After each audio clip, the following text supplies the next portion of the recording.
এই যে ডাঙৰ ডাঙৰ চকীবিলাকত কিছুমান মানুহ বহে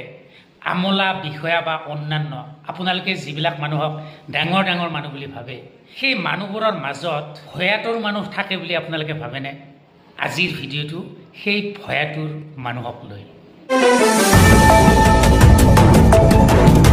ঠিক আছে ডাঙৰ চকীৰ ভয়াতুৰ মানুহৰ কথা আৰম্ভ কৰিবলৈ লৈছো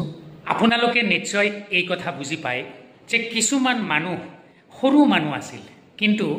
তেওঁলোকে পঢ়া শুনা কৰি চকা বুদ্ধিবৃত্তিৰ কাৰণে তেওঁলোকে শেষত গৈ এখন ডাঙৰ চকী পালে আৰু তেওঁলোকৰ কাৰণে সেই চকীখনে আসলতে তেওঁলোকৰ জীৱন তেওঁলোকৰ যি ব্যক্তিত্ব তেওঁলোকৰ যি চকা মস্তিষ্কৰ যিটো স্বীকৃতি সেইটো পালে আৰু তাৰ ফলত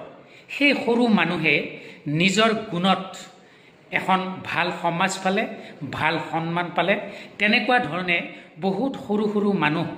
ডাঙৰ হৈ যায় তেনেকৈ ডাঙৰ চকীত বহি আৰু ঠিক তেনেকৈ এনেকুৱা সৰু মানুহে ডাঙৰ চকী পায় আসলতে সমাজত এটা এনেকুৱা দৃষ্টান্ত দেখুৱায় যে যদি কঠোৰ শ্ৰম কৰি পঢ়া শুনা কৰা যায় তেনেহলে এটা সময়ত এনেকুৱা এটা পৰ্যায়লৈ যাব পাৰি অৱশ্যে এনেকুৱা সৰু মানুহে যেতিয়া ডাঙৰ চকী পাই যায় তেতিয়া তাৰ কিছুমানৰ আকৌ অকমান বেলেগ ধৰণৰ কথা এটা হয় তেওঁলোক যে সৰু মানুহ আছিল পাহৰি যায় আৰু শেষত তেওঁলোকে কি হয় সেই ডাঙৰ চকীখন পোৱাৰ পাছত তেওঁলোকৰ যিটো জীৱন প্ৰণালী তেওঁলোকে যি ধৰণে চলিব লাগে সেইটোৰ পৰা অকমান ফালুৰি কাটি গৈ তেওঁলোকে এটা ভাল জীৱন ল'বলৈ চেষ্টা নকৰে তেওঁলোকে এটা বিশেষ ধৰণৰ জীৱন ল'বলৈ চেষ্টা কৰে তেতিয়া সেই সৰু মানুহৰ পৰা ডাঙৰ চকী পাই যে ডাঙৰ মানুহ হ'ল তেওঁলোকৰ অকমান বেদনাও হয় আৰু মানুহৰ মাজত লাহে লাহে তেওঁলোক অপ্ৰিয় হ'বলৈ লয়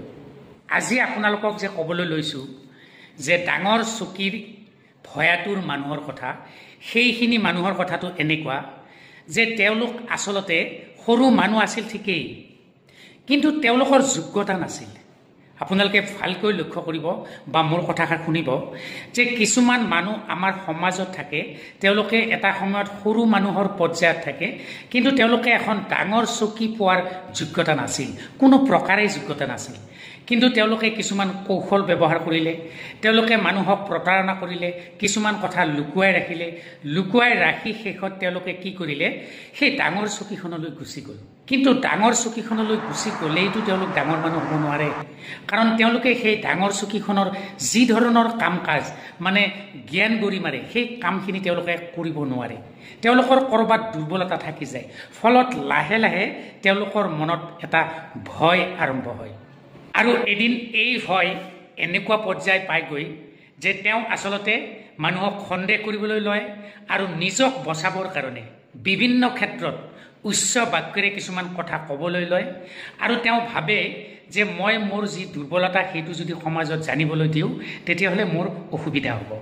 আজি যদি আপুনি পৰ্যবেক্ষণ কৰে আমাৰ সমাজত যিবোৰ মানুহে আসলতে ডাঙৰ ডাঙৰ চকী দখল কৰি বহি আছে সেই মানুহখিনিৰ কিছু সংখ্যক মানুহ কিন্তু ভিতৰে ভিতৰে ভয়াতুৰ মানুহ সেই ভয়টো তেওঁলোকৰ জ্ঞান গৰিমাৰ পৰা হ'ব তেওঁলোকে মেনেজ কৰিব নোৱাৰা কিছুমান দুৰ্বলতাৰ কাৰণে হ'ব আৰু বিভিন্ন কাৰণত হ'ব আৰু কিছুমান পৰিৱেশত তেওঁলোকে মানুহক সময়ত প্ৰত্যুত্তৰ দিব নোৱাৰে জ্ঞান গৰিমাৰে তাৰ ফলতো তেওঁলোকৰ মনৰ ভিতৰত একোটা ভয় সোমাই থাকিব এইটো বৰ আচৰিত কথা আৰু দেখা যায় যে এনেকুৱা মানুহক পুতৌ লাগে তেওঁলোকে নিজক লুকুৱাই ৰাখে কিন্তু চাব যে এনেকুৱাকৈ সৰু মানুহৰ পৰা যোগ্যতা নাথাকাৰ পাছতো যেতিয়া ডাঙৰ চকী পায় তেওঁলোকে কিন্তু কোনো দিনে তেওঁৰ এই যে দুৰ্বলতা আছে তেওঁৰ যে ভয় আছে এই ভয়টো কিন্তু লুকুৱাই ৰাখিব নোৱাৰে সেইটোহে তেওঁলোকৰ কাৰণে ডাঙৰ ট্ৰেজেডি কাৰণ তেওঁলোকৰ কৰ্ম তেওঁলোকৰ কথা আৰু তেওঁলোকৰ বিভিন্ন প্ৰেক্ষাপটত তেওঁলোকৰ কিছুমান যিটো স্থিতি সেই স্থিতিয়ে তেওঁলোকৰ ভয়টো ৰাইজৰ ওচৰত ওলাই যায় আৰু এনেকুৱা ধৰণৰ ভয়াতুৰ মানুহ ডাঙৰ চকীত বহি থাকিলে আমাৰ সমাজৰো ক্ষতি হয় কিন্তু তেওঁলোক আসলতে বহুত মানে পুতৰ একোটা পাত্ৰ হৈ পৰে আজি আপোনালোকক এই শ্ৰেণীৰ মানুহৰ কথাই কৈছো যে ডাঙৰ চকীত বহিব পাৰে আপোনালোকে ডাঙৰ চকীত বহিছে কাৰণে যে তেওঁলোকক মানি চলিব লাগিব বা তেওঁলোকৰ কথাবোৰ শুনিব লাগিব তেওঁলোকৰ কথাবোৰ বিনা বাক্য বেয়ে মানি চলিব লাগিব তেনেকুৱা কথা নহয় আপোনালোকে সমাজ জীৱনত নিজৰ কথাবোৰ বিবেচনা কৰিব যেতিয়া দেখিব যে সৰু মানুহৰ পৰা বিভিন্ন কৌশলেৰে অযথা মানুহক প্ৰতাৰণা কৰি যেতিয়া ডাঙৰ চকীত বহে তেওঁলোকে যদি কিছুমান কথা কয় বা কিছুমান সিদ্ধান্ত কৰে তেতিয়া আপোনালোকে সেই সিদ্ধান্ত প্ৰতিবাদ কৰিবলৈ আগবাঢ়ি যাব নহলে এই শ্ৰেণীৰ ডাঙৰ চকীৰ মানুহে সমাজত আপুনি কোনো ধৰণৰ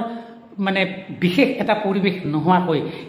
আসলতে এনেকুৱা শ্ৰেণীৰ মানুহে সমাজত এটা বেয়া পৰম্পৰা বিয়পাই থাকে ধন্যবাদ